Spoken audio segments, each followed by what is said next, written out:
Hi, and welcome back to Armac Outdoor Productions. Today I'm fishing on Lookout Point Reservoir for walleye. These walleye are suspended off an old roadbed. I have an alright fish on here. Nothing fancy, just down at dirty walleye fishing. Got a worm harness and a night crawler. As I land the fish, notice that it's evening and the sun is going down. My favorite time to fish walleye, crappie, smallmouth, largemouth is just before dark. The last 45 minutes or hour of light is my absolute favorite time. It is my favorite time to fish because of what's happening under the water. As it gets dark, the bait fish will move up off the bottom and move around. The predators will move around and hunt for the bait fish and or macroinvertebrates. And there's lots of fish movement and lots of activity. One question people ask me all the time is, what do you use for a walleye rod? And my answer is, I use a kokanee rod. Walleye are really densely packed with muscle and they taste awesome.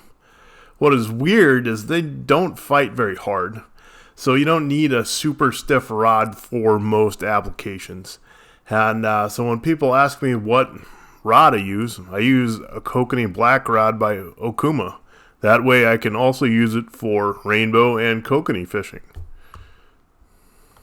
This is a nice eater fish. I drop it here in the boat. I'm not worried about handling it too carefully because I'm going to bonk it and throw it in the cooler, and it will be a very tasty supper for me at some point in time.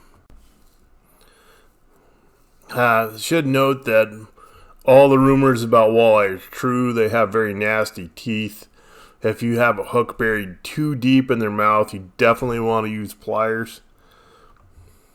Here I have another fish on. You can see the sun is going down even further. And during this trip, a pretty good little bite came on. I ended up catching 4 or 5 fish in pretty short order. As I net the walleye, I want to talk a little bit about Northwest walleye management. Walleye in most parts of Oregon and Washington have been considered invasive, and they don't have bag limits. That being said, lakes and reservoirs that have them, it's up to us as sportsmen to not keep the big females. That way we continue to have a fishery. These are really great fish. They're fun to catch and they're excellent eating. I would like to comment again on my rod selection. It is a really light kokanee rod. Looks like I have a really big fish, but it's not. It's just an average, probably 18 or 20 inch eater walleye. And looks like it's giving me a tussle at the boat, but it's really more a function of a really long limber rod. A couple of comments on my rigging. I am using a banana trolling type weight in 1/2 to 1 ounce size and a worm harness trailed about 4 feet behind it. The reason I am not using a bottom walker or a bottom bouncer type weight is, as I have stated before, the fish are suspended. They're only about 15 or 16 feet deep. I would imagine that my gear is running 12 or 13 feet deep, and seems to be working pretty well.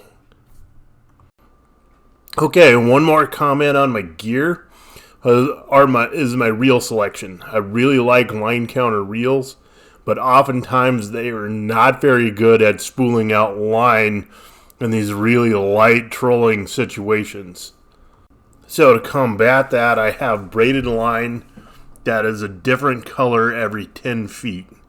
So when I spool out, I know how much I have within 10 feet. So if I let out 5 colors, I've let out 50 feet. If I let out 10 colors, that's 100 feet. It should be noted that on this particular line series, the sequence repeats every 5 colors. So For this last fish of the evening, it's almost dark, and I hooked up. I had to get closer and closer to the bank as some bait fish were moving closer to the bank, as were the walleye.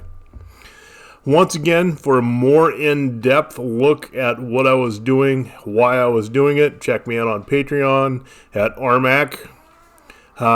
Tight lines. Thanks for watching.